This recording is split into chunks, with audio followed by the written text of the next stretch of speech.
दुनिया के नक्शे पर जमीन के दो टुकड़ों के बीच मौजूद इस पतले से समुद्री रास्ते पर इस वक्त सबकी निगाहें टिकी हैं, क्योंकि इजरायल और अमेरिका के साथ जंग के ईरान ने इस समुद्री रास्ते को दुनिया के लिए बंद कर दिया है, सिवाय चीन के। सवाल यह है कि सिर्फ 33 किलोमीटर के इस रास्ते को बंद कर देने से क्यों और कैसे पूरी दुनिया के तेल में आग लग जाएगी। ये छोटा सा समुद्री रास्ता आखिर इतना अहम क्यों है? होर्मुज स्ट्रेट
बहुत मुमकिन है कि इसके लिए केप ऑफ गुड होप के रास्ते का चुनाव करना पड़े।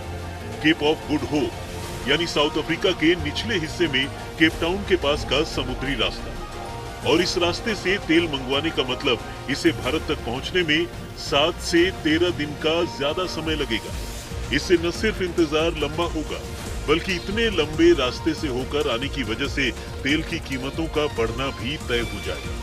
एक अनुमान के मुताबिक औसतन हर ट्रिप पर $1 मिलियन यानी 8 करोड़ रुपए से भी ज्यादा का खर्च आएगा।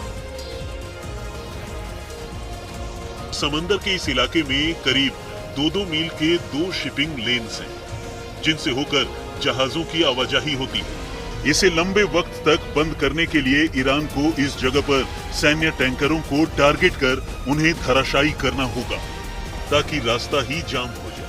और समंदर में इस पूरे रूट को बंद करना कोई आसान काम नहीं है।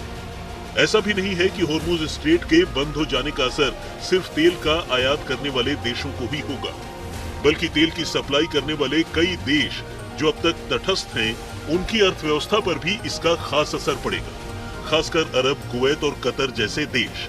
ऐसे में वो ईरान के इस कदम का विरोध करेंगे और एक साथ इतने फ्रंट पर अलग अलग देशों से मोर्चा खोलना भी ईरान के लिए मुश्किल हो सकता है।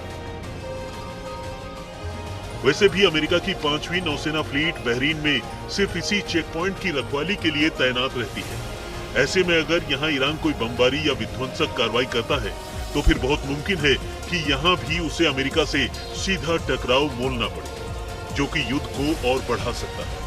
ऐसा भी नहीं है कि होर्मुज स्ट्रेट के बंद हो जाने का असर सिर्फ अमेरिका या उसके मित्र देशों पर ही पड़ेगा, बल्कि चीन, जापान और साउथ कोरिया जैसे देश भी इससे प्रभावित होंगे, क्योंकि इन देशों में भी कच्चे तेल का आयात इन्हीं रास्तों से होकर होता है।